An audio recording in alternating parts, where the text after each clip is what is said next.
bakunzi bazaboneshya twongeye kubasuhuza mu izina rya Yesu Kristo. Amahoro y'Imana n'abane namwe.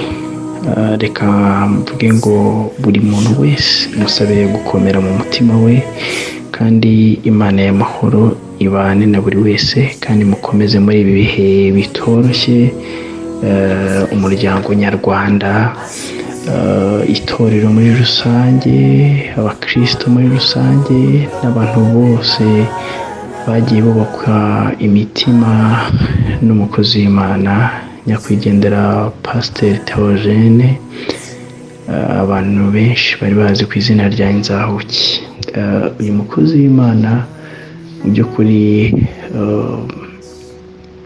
yari umukozi w'Imana abantu bose biyumvagamo. Yari umukozi w'Imana abantu bose bakundaga, kandi usibye no kuvugira Imana yagiraga ibikorwa bigaragara buri wese yuko yahamagawe, kandi akagenderana muri rya jambo rivuga ko nta wundi mwenda Yesu yadusigiye usibye umwenda w'urukundo. Ababizi neza, ababanye nawe, abagendanye nawe, abo bagiye bakorana umurimo w'Imana, ngira ngo babizi cyane kuruta abantu wenda bagiye bamumenya yaje kubwiriza cyangwa se bamumenyera kuri social media zitandukanye. Hanyuma uyu mukozi w'Imana Pasteur THEOGENE ku itariki 22 zishyira ku itariki 23 niho byumvikanye mu matwi y'abantu bake cyane ba hafi ye yuko akoze impanuka ikomeye cyane, ubwo yarimo ava muri Uganda ari kumwe n'abashyitsi batandukanye, ndetse harimo n'umuhanzi uzwi ku izina rya Donati ufite ubumuga bw'akaguru. Ubwo rero barimo bava Uganda barimo bataha, biravugwa ko hari bisi ya Simba yabagonze bagakora impanuka ikomeye cyane. Hanyuma Pasteur THEOGENE akaza kuhaburira ubuzima, ndetse bikaba bivuga ko uwo mukozi w'Imana Donati nawe kugeza ubu ngubu ari muri koma, akaba ariyo makuru duheruka. Ni ibintu bikomeye cyane, ni ibintu bihangayikishije cyane, ni ibintu umuntu atabona ukuntu abivuga, ni ibintu birenze ubwenge bwa muntu mu by'ukuri. Ntabwo nzi ukuntu umuntu yabivuga, ntabwo nzi ukuntu umuntu yabisobanura, ariko kandi turi mu gihe gikomeye, aho buri muntu wese akwiriye guhora ari maso, kuko nkurikije uko ndi kubibona abakozi b'Imana benshi barimo barataha, abakozi b'Imana benshi bari gutaha, abantu bakoreye Imana bari gutaha, abahanuzi b'Imana bari gutaha, abavugabutumwa bari gutaha, abahanzi bari gutaha. Ni ibintu bikomeye, ndetse ni ibintu biteye ubwoba, ni ibintu bitigeze kubaho muri kino gihugu cyacu, kubona abakozi b'Imana bataha muri ubu buryo. Bene data, ni ukuri turi mu bihe bikomeye kandi bigoye. Umukozi w'Imana umwe w'umuhanuzikazi, umwana mutoya cyane imyaka 14, yakomeje kugenda bihanura avuga ngo Imana igiye gucyura abakozi bayo cyane. Ni ibintu umwana muto w'imyaka 14 yavuze, ariko kandi aranavuga ngo na Satani nawe agiye kwiba abantu, ku buryo abantu benshi bazakomeza kugenda batungurwa n'abantu bajya kujya bagenda bapfa. Mu by'ukuri rero ibi bintu nubwo ubutumwa butambuka, abantu bamwe bakabusuzugura, bakavuga ati abangaba baje gushaka indonke, ntawabatumye, ariko ijambo ry'Imana rivuga ngo nta kintu na kimwe Imana yenda gukora, nta kintu na kimwe umwami Imana azigera akora atabanjije kuburira intore zayo zitakira amanywa na nijoro. Biravuze ngo umuntu uri maso nta na rimwe azatungurwa n'iminsi ndetse n'ibihe, kuko umwami Imana atenda kumutungura, ahubwo azajya amuteguza igihe cyose. Rero bene data rwose, ntabwo ibi ari ibintu umuntu yapfa kwakira ukurikije Pasteur THEOGENE n'umurimo arimo arakora, ukurikije abana bo mu mihanda arimo arabwiriza bakakira agakiza. Biragoye cyane kumva uburyo Pasteur THEOGENE yaragize mu gihe cyo kunezererwa umuryango Imana imuhaye. Yaramaze kugira abana benshi, yaramaze kugira abana arera mu rugo, yaratangiye kugira umunezero no kwibagirwa imyaka y'imibabaro ye yo kuba imfubyi. None Imana ihisemo yuko agenda. Biragoye kandi kubyumva ntabwo byoroshye, ariko Imana irakiranuka mu byo ikora byose. Twebwe twakabaye abana b'abantu. Ntabwo umuntu yatekereza ko Pasteur THEOGENE yaba aranyuze mu buribwe nka buriya bwo kuba imfubyi, akanyura mu bukene bumeze kuriya butera agahinda, yewe akaza no kubagwa kuriya. Ngira ngo amakuru duheruka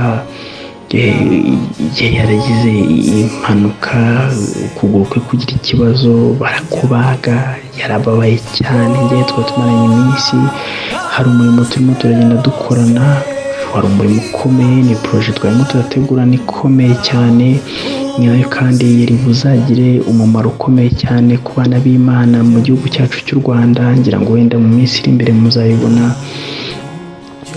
nubwo nyine atakiri muri twebwe, ariko ni umurimo twe twarateguye tuzakorana kandi mwiza. None Imana ishimye kumucyura muri kino gihe. Ni ibintu bigoye bikomeye. Umuntu yakwibaza ati wa Mana yo kuki wemeye kumubabaza bingana gutya, hanyuma mu gihe yari atangiye kunezerwa ukaba ushimye kumucyura. Ariko Imana irakiranuka mu byo ikora byose.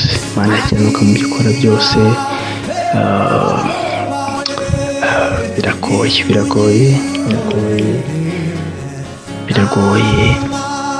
Nahoze nganira n'umugabo umwe, twari twicaye na Pasteur THEOGENE ahantu bita Kacyiru kuri Solace Ministry, ahantu twamaranye iminsi amasaha agera muri 3 turimo tuganira ku murimo w'Imana. Pasteur THEOGENE yarimo arategura gukora. Ntabwo nabyibagirwa n'umunsi uwo mugabo yari afiteho isabukuru. Turaganira na Pasteur THEOGENE, atubwira umushinga afite wo gukorera Imana mu buryo bwagutse, kandi mu buryo isi yose izamenya icyo Imana ashyize muri we. Afite ishyaka n'umuhate. Ndabyuka twe twanye saa 12 zuzuye, yari ari kuri Solace twicaye turimo tuganira. Mana yanjye we, turaganira ibintu byose tubishyira ku murongo. Mana we, avuga ati ubu none nibwo ngiye gukorera Imana byuzuye. Ariko Imana irakiranuka, ihisemo kumwishyira. Mana,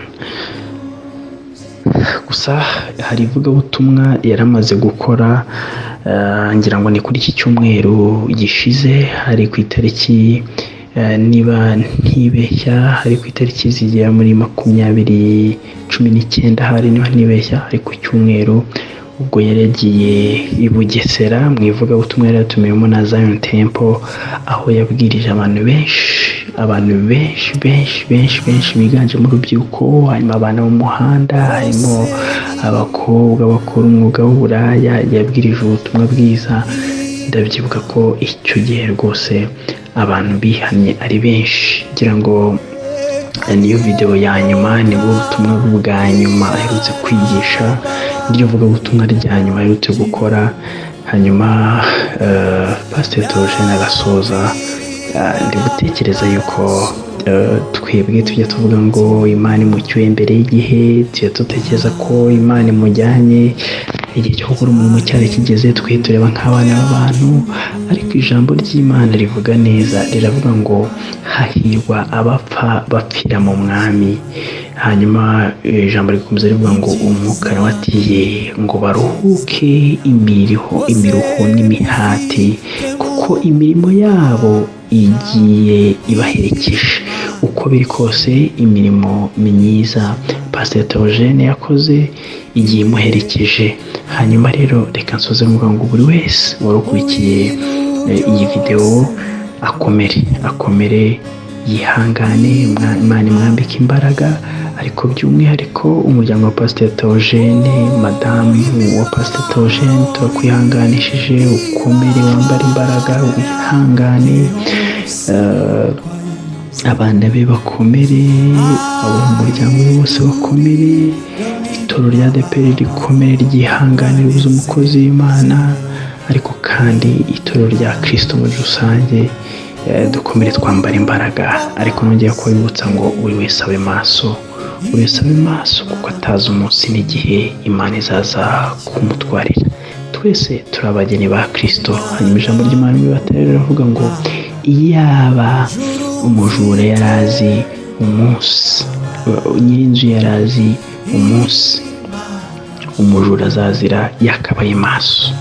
Nguko niko mu gihe twebwe tudatekereza ari nacyo umwana w'umuntu azaziraho. Mube maso, tube maso, ko Kristo araje kandi araza vuba. Reka nsoze rero mbabwira ngo dukurikirane ino video nyakwigendera Pasteur THEOGENE asize yigishije bwa nyuma, aho yigishirije hano kuri Zion Temple i Bugesera. Ariko kandi none uyikurikiye utekereza ko ukwiye gukora umurimo wawe utumye hakiri ku manywa, dore bugiye kwira, aho umuntu atakibashije gukora. Imana ibaha umugisha kandi mukomerere mu mwami. Uri gusenga ngo Mana mpa amafaranga, iyi telefone yakira amafaranga, ukivuga gutyo message ikayitijyamo, hanze mbona ni 100,000. Hari umusore twari turi kumwe, tumatiye kana kwe Mana isigaye ikora diregite,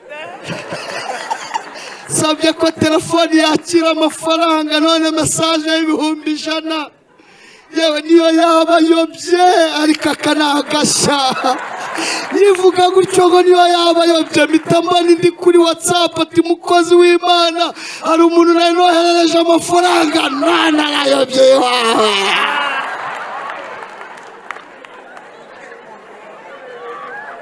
Nta kwezi kurashe, nta n'ibyumweru 3 birashe, imibarijemo ibihekane. Ndavuga ariko wahita mubwira ko n'imideni ryamoma. Satana baraho hafi mwana, akogora batiti n'imitwe w'ibikirezi wakijyama we. Ubwira ko bahise ari numa isa yiyishura ko kanya.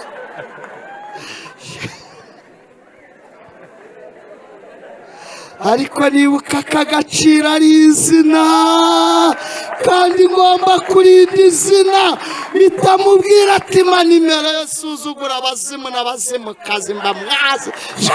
Nubwo nta bazimukazi baba, ariko ari igihe bakwataka ukabona na nyirakuru w'abazimu yaje, kandi ari ikintu uhanganye.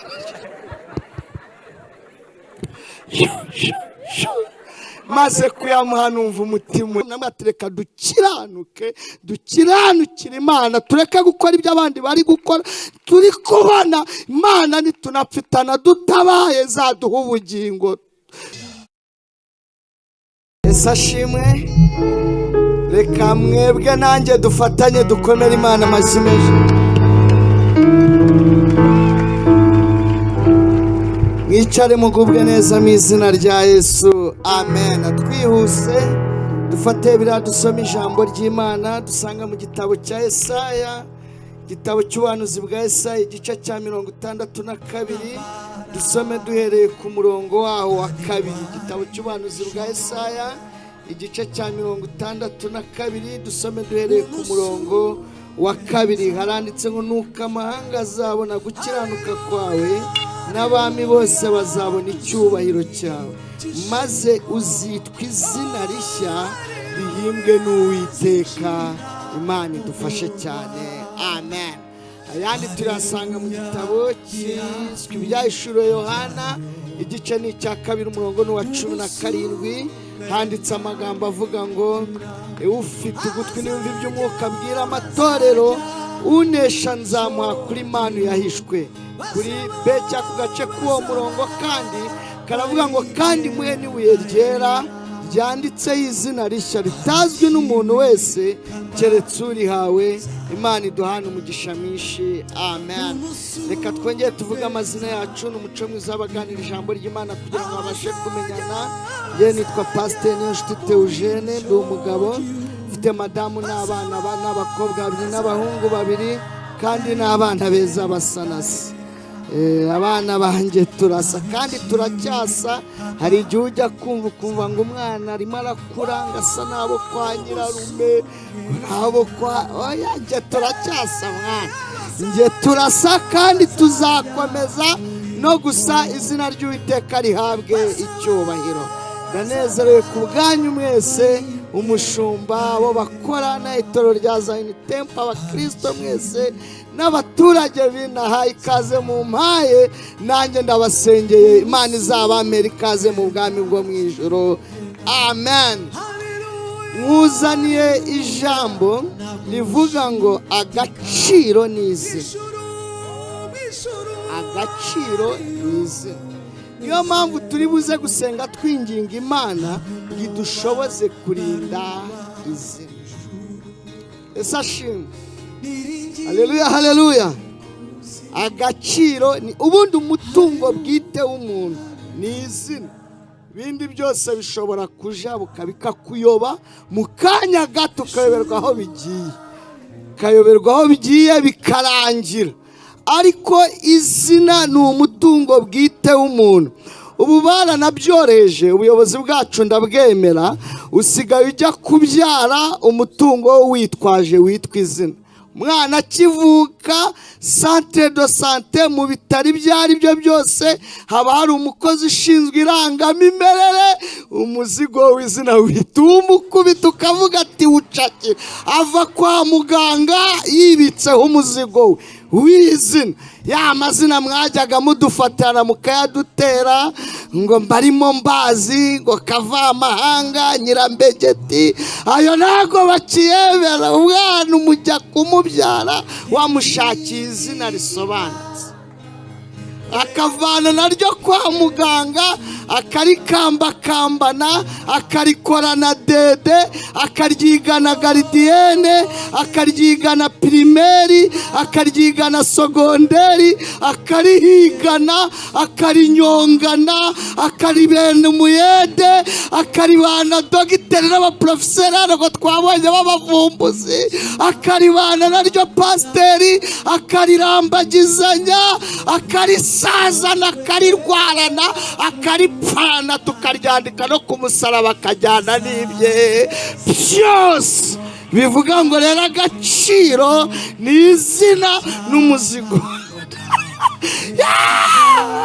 utiyoboye yatubwiye ngo hobera ukwegereye, umubwire abantu 3 Yesu yawe yaragiriye neza. nese mbwira abashumba turi kumwe ngo ngende byose. hobera rero nanjye mugutumeho umuntu ukwegereye, umumbwire ngo umuzigo wawe ni izina mwana, umuzigo wawe ni izina. nyikiriza haleluya, ongera gake haleluya, ongera gake haleluya.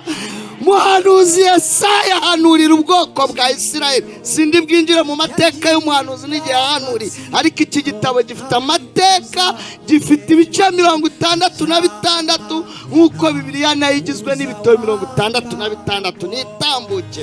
ariko arahanura aravuga ngo yemwe bwoko bwa Isirayeli we, Imana ibabikiye ikintu cya mbere, ibahaye izina kandi riherekejwe n'ibintu bibiri. Ijambo rya mbere ngo izina Imana ihaye ubwoko bwa Isirayeli ngo ni izina riherekejwe no gukiranuka. Ijambo rya kabiri, izina Imana ihaye ubwoko bwa Isirayeli riherekejwe n'icyubahiro. Reka mpera ku cya kabiri. Irabizi ko abantu badusuzuguye mwana, irabizi ko abantu badusumva, kandi mu bintu Imana yanga agasuzuguro.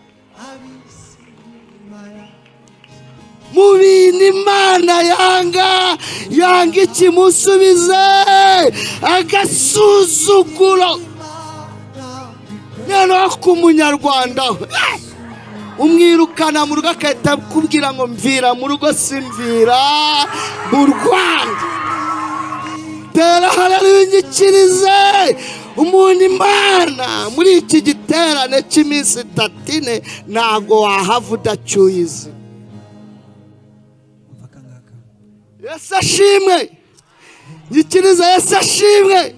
Ubundi amazina tugira tuyitwa n'ibyiciro bigeze kuri 5. Icyiciro cya mbere ni amazina twitwa n'ababyeyi, baratwita kandi bakatwita nabo bitewe n'ahantu wavukiye.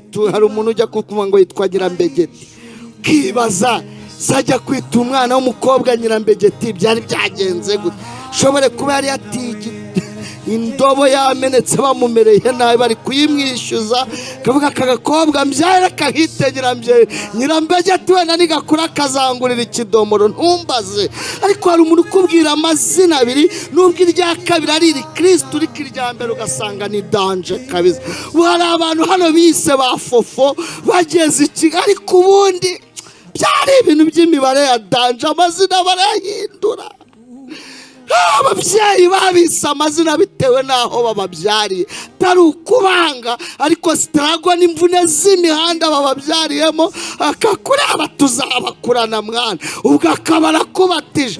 Newe wakura ukiyita Pierre ukavuga ati reka mbatizwe niyite Jean, ariko ni hahandi izina rye ritwereka hose yakubyariye. Uretse ubu ngubu ubuyobozi bwacu bwabivumbuye, buravuga ati imanza zo guhindura amazina turabona ari danje, zimaze kuba nyinshi. None mujye mubashakira utuzina twiza, bacyusa bashami. Nanjye wowe uheruka kuvukana mise Shami mu buryo bwo kuzengereza abadayimoni. Bari baravuze ko ntazakura, ndakura. Bavuga ko nta bukwe nzakora, barambenga ndarambagiza mbona unyemera uraba. Bavuga ko rutazamara kabiri urwo rugo, none rumaze 12.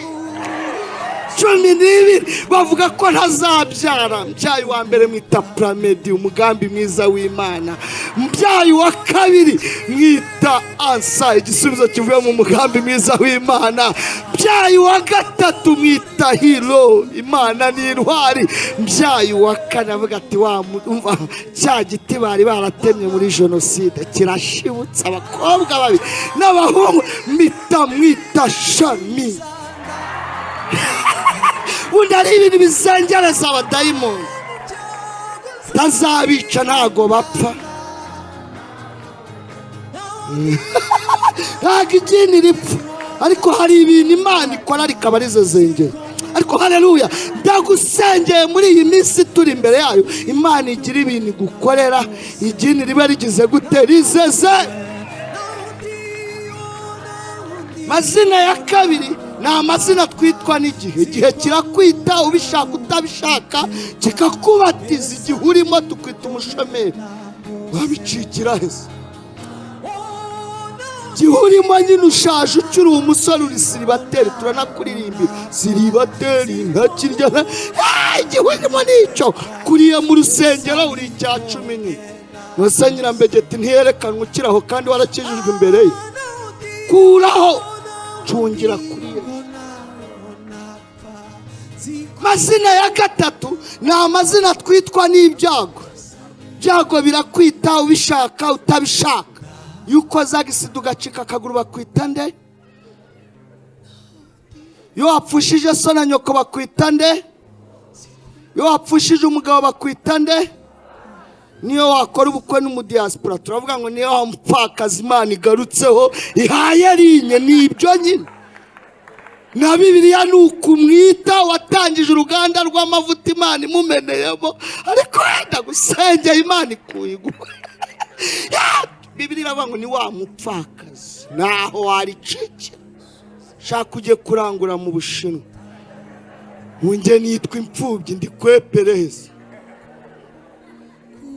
Mazina ya kane ni amazina twitwa n'ibyo dukora. Ibyo ukora birakwita ubishaka utabishaka. Munyonga igare bamwita nde? Utwara moto bamwita nde? Utwara indege bamwita nde? Utwara imodoka bamwita nde? Uwubaka bamwita nde? Umufasha bamwita nde?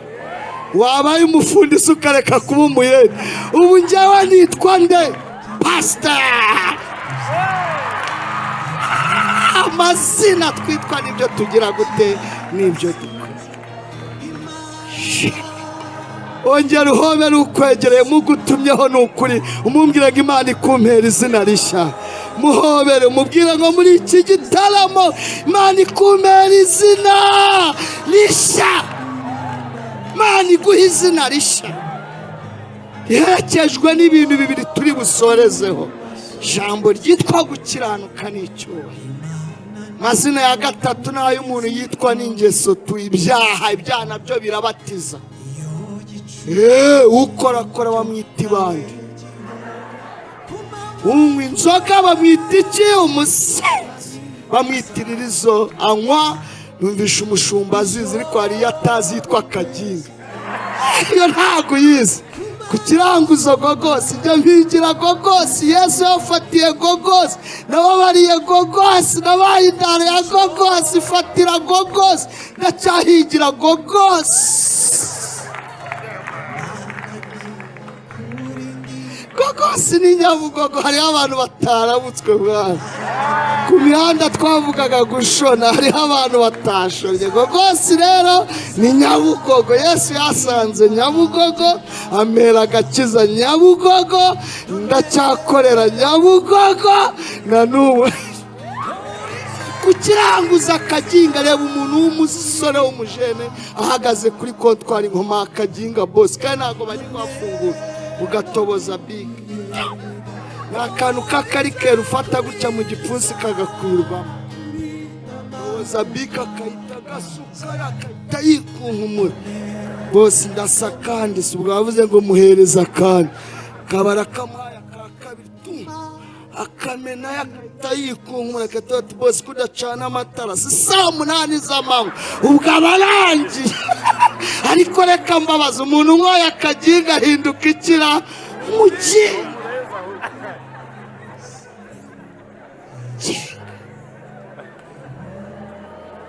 Bonye umujya muvuye hano ngo wanyweye iza yose ariko ntamubonye gucoma ntiyagezeyo tu. Hariya nahavuze ataho ngaho tu. Je narirashe byadanje mwe. Yaracomye. Yaracomye icyo bita gucoma. Byadanje. Kandi yo wacomye tufata ingendo zawe ugasa wagenda nka Babiloni.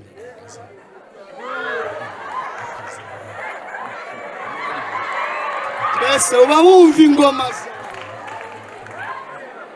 cyangwa se tukabagisha ariko twashyira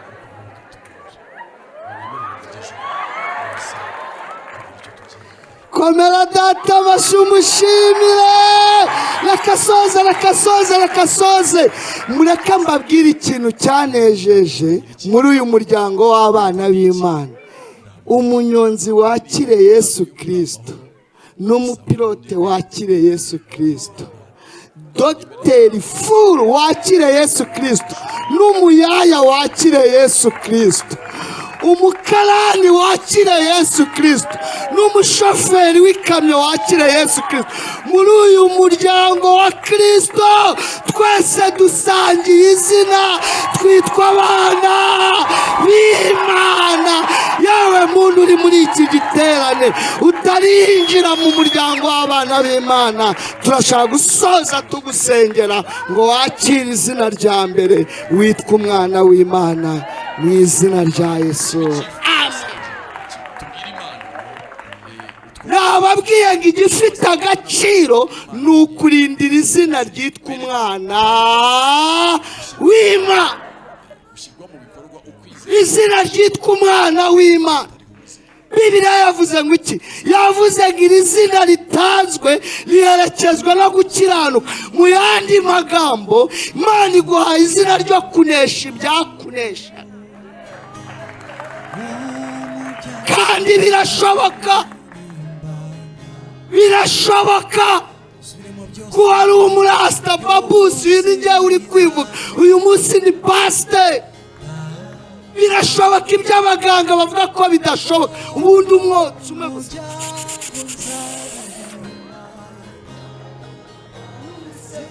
bitagusepfuza.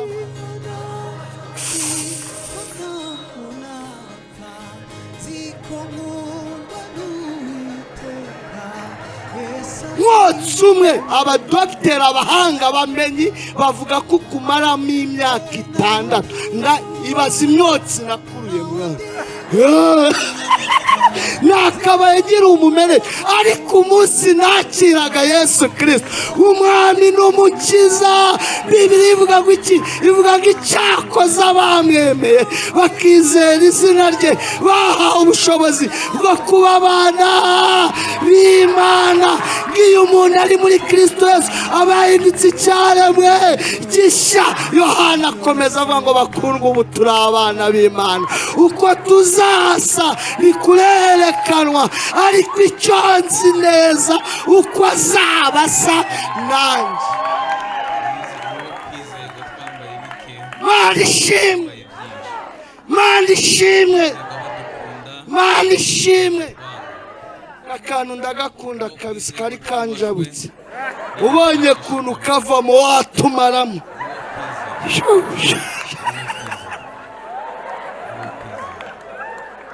Undi cyana twihanaguraga kibadashi mwana, kahita ubirangiza. Mwongera data amashyi mumushimire. Mana ishimwe, Mana ishimwe, Mana ishimwe. Mana iguha izina riguha kunesha, gukiranuka imbere y'ibigutegereje, gukiranuka kanesha ibyakunesha, gukiranuka imbere ya Kashimwa bagutumye. Bari barimo bavuga ibintu by'imiziga ngaha biremereye urubyiruko. Ziriya ni imvune z'ubushomeri zo gukura, ariko batubwiye ngo icyo ubasha gutekereza icyo bita bivamo, kandi ujya utekereza ugifite imbaraga. Ngende Pasteur, reka jondi naratekereje numva ngomba gushaka kategori C, bitangira kwiyandikisha nyikuramo, naranatsinze. Barambaza ngo Pasteur uzatwara ikamyo, ni mu mitekerereze aho ngaho. Undi kwiyandikisha kuri E na D zose nzazirasira rimwe, ni mu mitekerereze gusa. Zirondaho vie yarazifite zose, cyakoza nzamusigira A. Nk'umuntu w'umusaza nawe urabyumva, mubwira ati nazirunze, urabona ko ntasigaye ndi indezi, nabaye umuntu w'umugabo aharuhuki, nagusigiye ayo yo ntago nzayishyira. Ikiriza amena, gukiranuka bayaguhaye ukayagarura. Shabone ndi mu butayu ndi gusenga, nafite ikibazo cy'amafaranga byancanze, hari igihe birabura tu birabura. Ngira abaji tubana mu rugo ni benshi cyane byadanje, kuko maze gukizwa nese ndeba indara twabanaga, nazibwira ati we Imana impaye linye y'imyaka, nimuzeho mutwibanire namwe musekureho, mpita mbaha pase y'ibiryo. Rero Imana nikugira neza ntuzabakuze, habo mwababaranye mujye mwibanira. Turabana, nabashubije mu mashuri, hari n'abatangiye universite ejo bundi. ubwo rero hari uri kwiga ubuganga Nyabihu, nari namuhaye igice bagiye kumbwira, bari kumbwira ngo baramunyoherereza, ndavuga ati ni danje, reka njye kuyihamagara. Yemeye ko mbemera nkabashyira mu rugo, mfite abanyeshuri 14 ndihira sogondere. Njye ntago nize, natandatu abanza yonyine ya mbere ya jenoside, nayo wa gatandatu sinawurangije kuko jenoside yabaye turi mu gihembwe cya kabiri, sinasubiye nese nigira imihanda. Mfite igikomere rero kuba ntaragize amahirwe yo kwiga, byibuze reka umunyarwanda umwe abashe kwiga ku bwanjye, ndihira umunyarwanda, mwana umwe w'u Rwanda. Wiga ubuganga rero barambwira ati we turamuguha, kandi ntago waseka ngo mujyane ku ishuri babyemera. Tuseke nta borodero waseka si bakamwakira ngo ni arikojeje ubutayu. Ndayihamagara, mana kashi makashi, mpita nzamura fone nkurikira icyo ashaka kuvuga. Mana iyi telefone yakira amafaranga, nkivuga gutyo numva message y'ibihumbi 100. Si wayijugunya? Ntago nkurikira uri gusenga ngo mana mpa amafaranga, iyi telefone yakira amafaranga, ukivuga gutyo message ikayitijyamo. Hanze mbona ni ibihumbi 100. Hari umusore twari turi kumwe, mwatiye kana kwe mana isigaye ikora diregite. Sabye ko telefone yakira amafaranga, none message y'ibihumbi 100. Yewe niyo yaba yobye ariko akanagasha. Nivuga gutyo ngo niyo yaba yobye, mitambani ndi kuri WhatsApp ati mukozi w'Imana, hari umuntu nari noherereje amafaranga, nana arayobye wawe.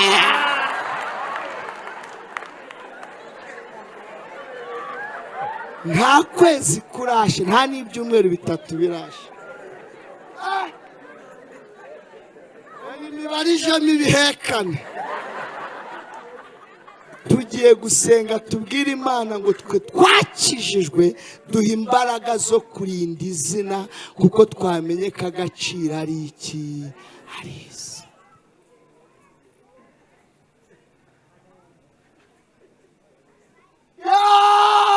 Ndavuga ariko wahita mubwira ko n'imideni ryamuma. Satana baraho hafi mwana, akogora batiti n'imitwe w'ibikirezi wakijyamawe. Ubwira ko bahise ale numa isa yiyishura ko kanya.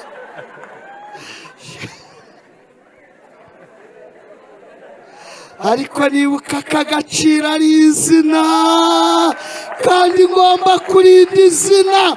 Bitamubwira ati manimero yasuzugura abazimu n'abazimukazi mbamwazi.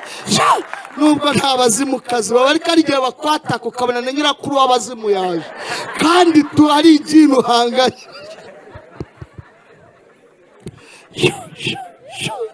Maze kuyamuha numva umutima urakeye. Mani reba ukwegereye mugutumeho, mwitegereze mu maso, mumbwire ngo muroko wabibasha se? Ntagusubiza. Mushumba ugiye kudusengera kugira ngo tubashe kunesha. Jambo rya kabiri twabonye ko iri zina rizanywe n'icyubahiro. Shuti z'Imana, Imana irabizi ko twasuzuguwe.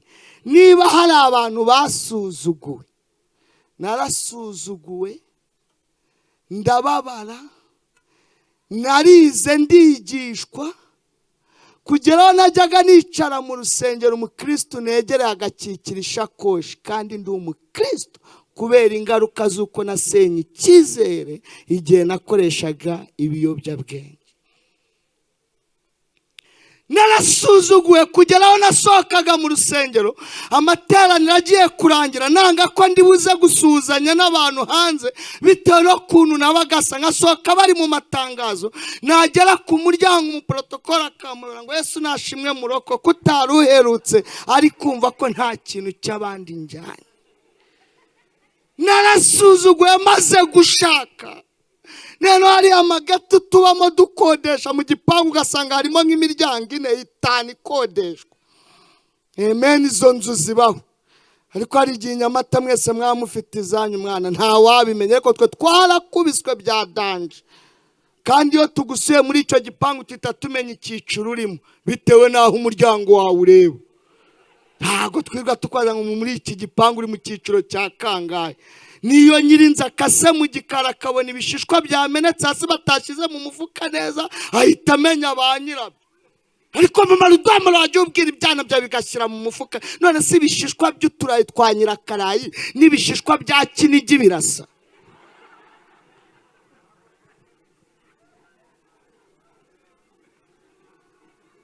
Narababaye kujya yuri umukene abana be barabadiha nawe wazukabana. Ariko ni muhamu cyahe mwagiye mwicara hano bese rero abana ba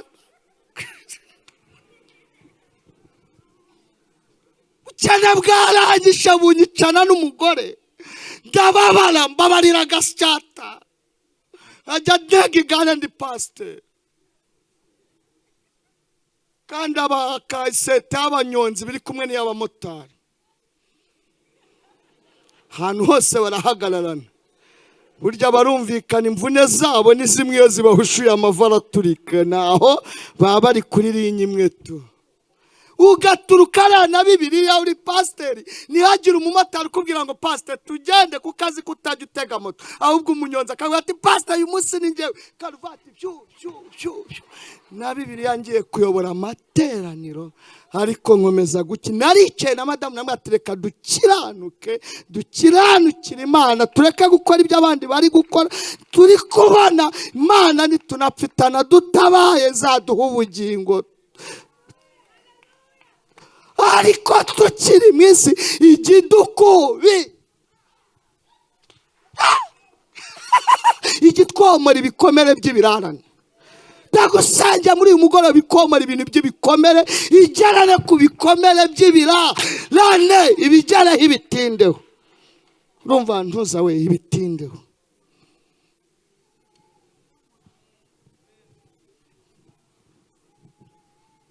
zarira twica watumaza ngo itora wakoragamo n'iryaguhembwaga twaranahembwaga n'ibifaranga byinshi maze kuba Pasteur natsa avance sur salaire nk'abagabo nk'umuntu uhemberwa muri beka. Urumva ntari inkaze nguri kibanza nk'abandi bagabo kibanza nguze nacyo bari bataraca imihanda bacishamo hagati nta kosa bakoze ni ibikorwa rusange sinange ngenyine mpita nkuraho kandi nta ngwate iyo udafite ingwate bakuba imyaka myinshi.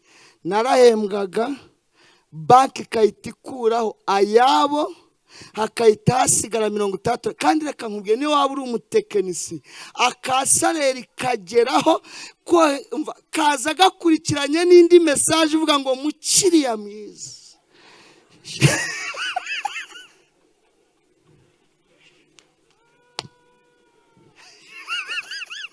saleri indati umaze kwishura ya baba we bakavuga ati baramembaga banki gakuraya hagasigara 65 nkishyura inzu senkani y'i Kigali hakahita hasigara 15 imibare ikahitizamo ibihekane. Hari igihe ubara ntibivamo imibare ikaza ndagusengeye muri uyu mugoroba Imana ikumpera izina rijonjoramo ibihekane.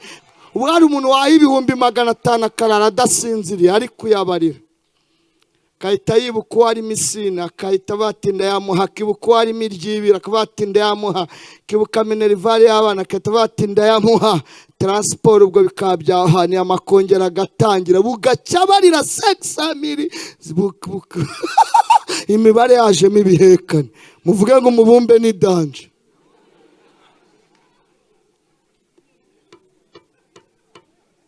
Gababala jana madamu turababara ariko igihe kigeze muvuge ngo igihe kigeze Imana irabikora irabikora igenda ishwanyaguza babanguriye akamodoka bushobora kari abantu bakanguriye tuba bati mutumisha bari bagabanyije abakozi wacu ntimuzi ko babagabanyije se bahereye ku batarize rero nanjye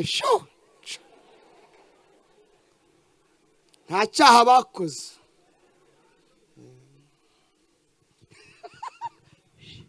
ninjye bagakatiyeho mwana tandatu abanzanjye nzira jenoside ntarahisemo aho mvukira mu rugo twari abakire nari kwiga bishoboka ariko kubera jenoside sinabasha kwiga bandi imiryango yari hari dufasha ngo twige ariko kubera gucoma bambura mpari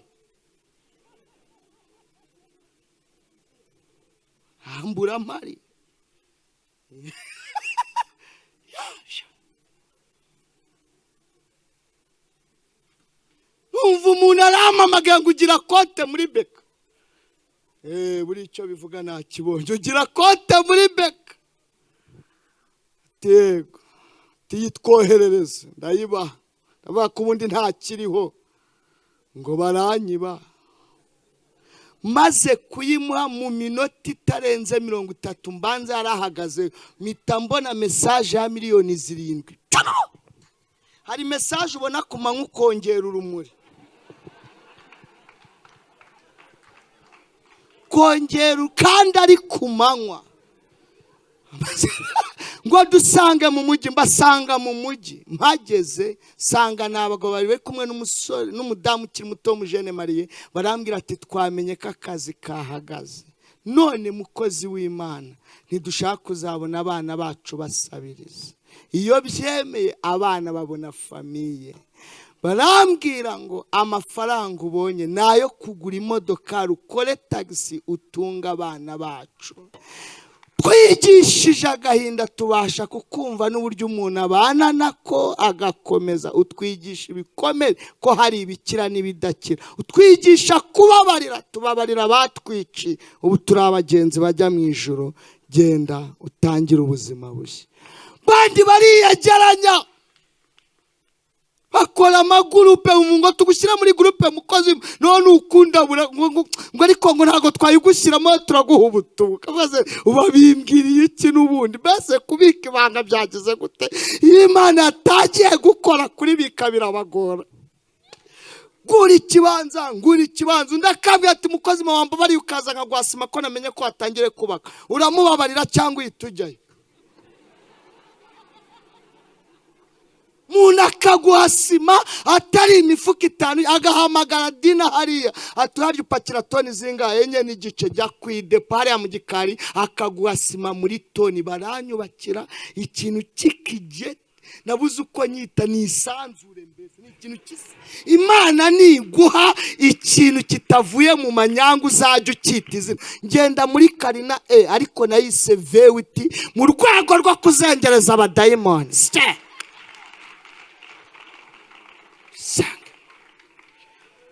fatira umuntu umwe mu kiganza mu gutumeho n'ubundi bya Yesu ntiwabirangiza hari uwo byacanze aravuga ati Yesu wacu nakaga ariko si ukarakaga byari bimurenze na Dawidi yaravuze ngo nishyano wihangane rero ntibyavamo aya masaha newe ni danje ariko hari umunsi tuzagera mu ijuru mu gitaramo kidafite amasaha dutaramiriye ngo turebana mu byahishuwe ngo nitugerayo Imana izavuga atari amazina mwazamukanye afite amadosi niyo mpamvu mugomba kuyasiga ngo izajya igukubita izina ritazwi n'umuntu wese kuko hari igihe haza dose yuko baje kurahura uzi guturana n'umuturanyi urahura amakara 6 kandi akarahurira inini dosiye yabura niyo mpamvu izaduha amazina adafite dosiye ongera uhobera umuntu umwe umubwire ngo Imana ikumpera izina muhagurukane dusenga Imana mu izina rya Yesu karibu umushumba uzu twingingiriyera muri iki gitaramo Imana iguha izina Imana iguha izina rinesha Imana iguha izina riherekejwe n'icyubahiro ariko tugiye gusenga ngo Imana iturindire izina ry'ubukristo tubashe gukiranuka abandi bananiriwe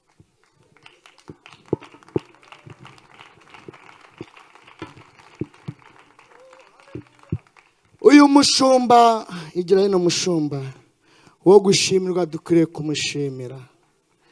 Iri koti nambaye niwe waringuriye. Ndabivuze ntago ndakabata, ntago nabasha kubi. Mwabonye ko nambaye sandale, si ukubasuzugura.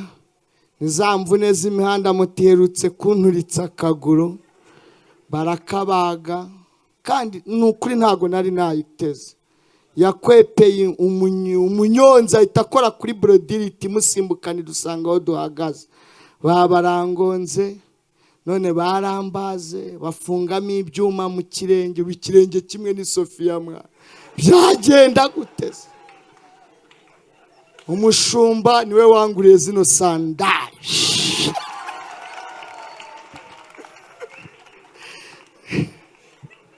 Uvuge ngo Imana imuhumugishe. Dusengere tubashe kurindiza. Haleluya, haleluya. Amashyi menshi ku mwami wacu Yesu. Umwami Yesu utanga izina, umwami Yesu uvura ibikomere, umwami Yesu uhindura amateka. Nta kintu bisaba gusa no kumbwira ngo umwami Imana yanjye nguyu umutima wanjye utahemo.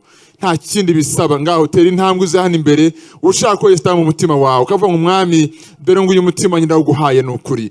Yesu yarambuye ibiganza ku musaraba. Yesu yabambwe ku musaraba kugira ngo buri muntu wese udafite izina Yesu arimuhe. Biratubwira ngo abamwemeye bose ngo bakizera izina rye, ngo yabahaye ubushobozi ngo kuba abana b'Imana. Nawe uyu munsi mu byo urimo byose waba umwana w'Imana.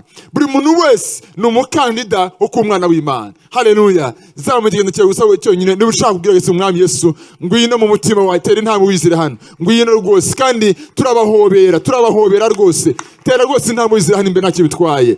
Ntacyo bitwaye rwose, ngwino hano imbere. Ushaka wese umwami Yesu ngwino muri jewe. Ngwino mwami Yesu ni muze rwose. Gukizwa nta soni bitera, gukizwa no guhindura ubwizina, gukizwa n'ubwase mwami Yesu nguyu umutima wanjye.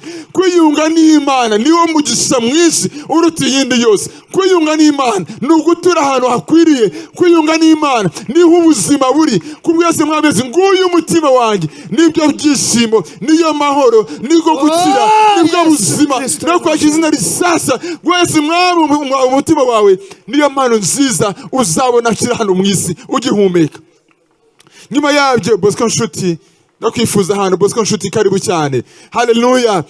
Dusenga Imana bene ndati Imana ibaho umugisha, Imana ibaho umugisha, Imana ibaho umugisha. Nawe usigaye ngwino, sijye urabwira Yesu wenyine uhindura izina, urabwira Yesu wenyine utanga amahoro. Uri online ahuri ntacyo bitwaye, ubwira Yesu mwami Yesu nanjye nguyu umutima wanjye, mwami nguyu umutima wanjye, mpindura ibihe nanjye ndakwihaye umunsi.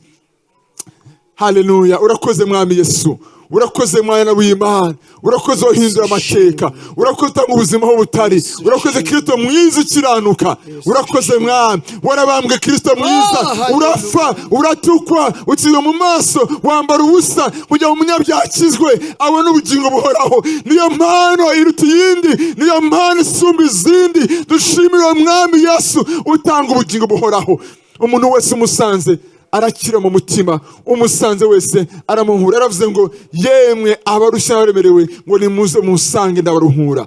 Nimuze musange muruhuke mu mitima yanyu. Imana ibaho umugisha. Nawe usigaye utera intambwe, ntawe wereka ni wifotoza, usanze umwami Yesu ugurana ibyuzuye umutima agatanga ibishyashya.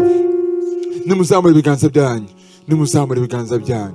Niyo mugana n'umwami gusa muvugana ijambo ryiza, mubwire umwami ngo mwami Yesu nimusubire ngo mwami Yesu uyu munsi umutima wanjye uratsinzwe, umutima wanjye witekerejeho, mbona ndi umunyabyaha, mbona mbaswe, ariko numvise yuko niwe mwami uzura ibyapfuye, niwe mwami wabarira ibyaha, niwe mwami utanga izina rishya. Mwami Yesu ndakwizeye mu mutima wanjye, nciye bugufi ngumbabarire, unyeze ibyaha byanjye, utahe muri jye. Ndakwizeye nk'umwami n'umukiza w'ubuzima bwanjye, uze muri jye umpindura icyaremwe gishya. Guhera uyu munsi ndakijijwe, ndi umwana w'Imana, mpinduke cyane mu gishya, mpinduke cyane mu gishya, sohoza ubushake bw'Imana.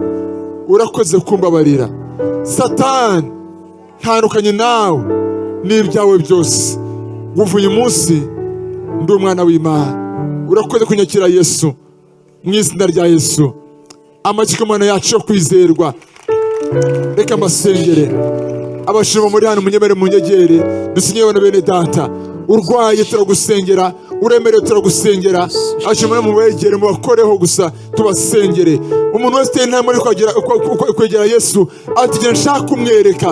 Wowe uri hano umutima we uhimana gusa umurize ku maso, ubundi tubasengere. Uwiteka Imana yacu yo kwizerwa, Uwiteka Imana yacu ikomeye. Warakoze ukunda bari mu isi cyane, ukaduha umwana wawe Yesu Kristo, kugira ngo umuntu wese umwizera, mwami wo kwizerwa, ahinduke mwami Imana yacu, ababarirwa ibyaha, ahabwa ubugingo buhoraho, n'abakirimbutse ukundi. Aba mwami Imana yacu bazamuye ibiganza byabo, bateye intambwe, bazi imbere ya mwami Yesu, barashaka amahoro yuzuye umutima, barashaka ubuzima buhindutse, bakaba bene n'abakiranutsi imbere y'Imana isumba byose. Mwami wongeye kwizerwa Yesu, taha mu buzima bwabo, taha mu buzima bwabo. Shirahereze mwami ku byaha babaye imyaka myinshi, shirahereze mwami Yesu ku mateka mabi y'ubuzima bwabo, nawe shiraherezo nawe wacu kwizerwa mwami Yesu.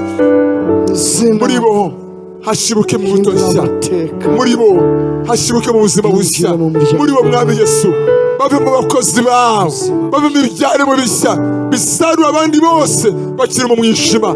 Yesu ni wenyine ukwiriye icyubahiro, ni wowe wenyine ukwiriye icyubahiro. Urakoze mwami Yesu, uko wagendeza Zakayo mwami Imana yacu, ugenze n'aba ngaba, uze mu buzima bwabo baheruka ibintu bishyashya mwami. Amashyi n'impundu mwami turabiguhaye, turabiguhaye, turabiguhaye.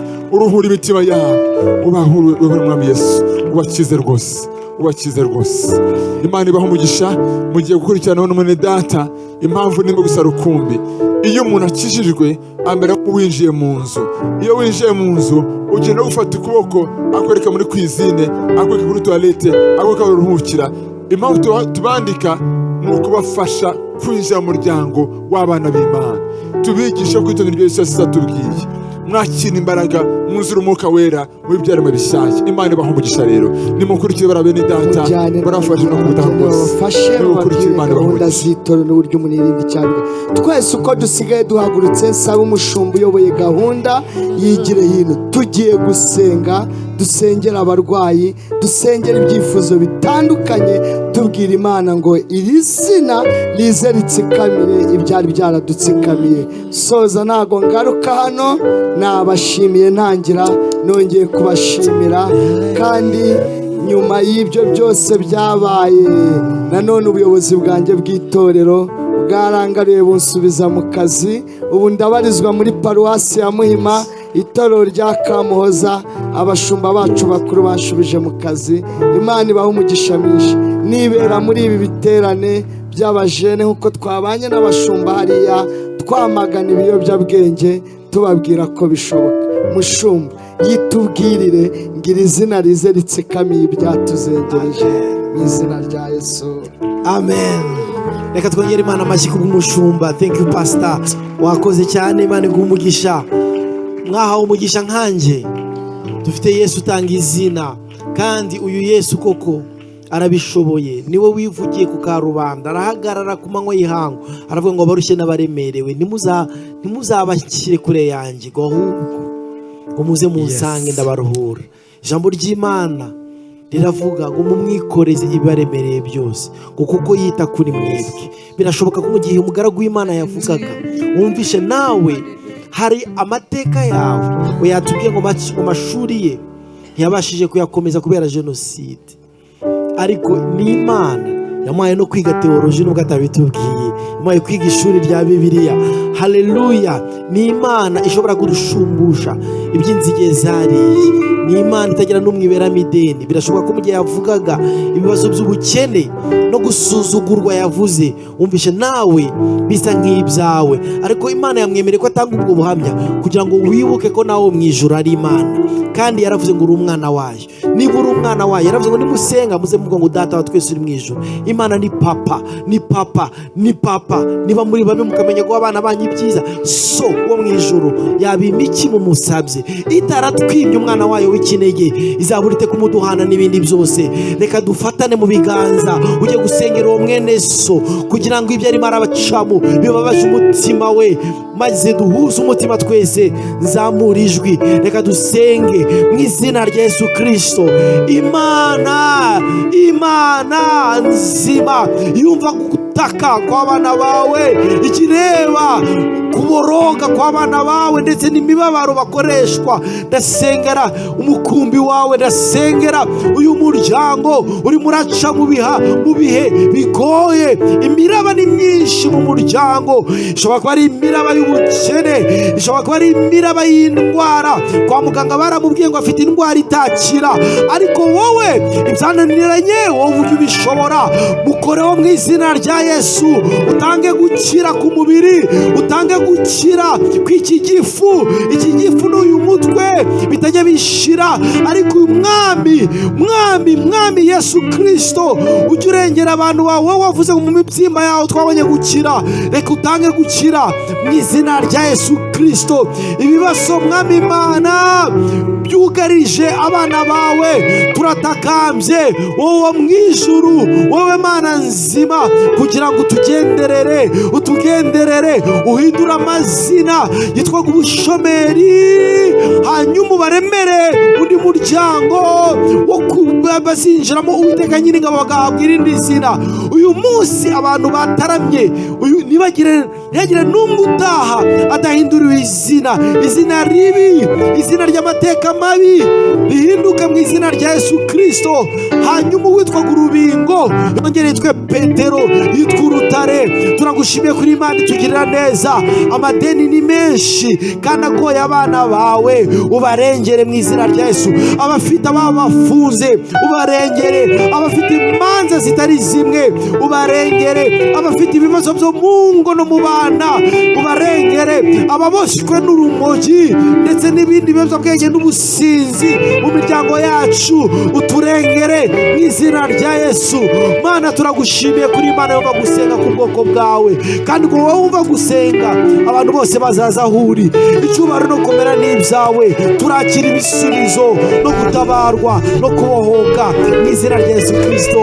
Reka dukomereze amashyi menshi.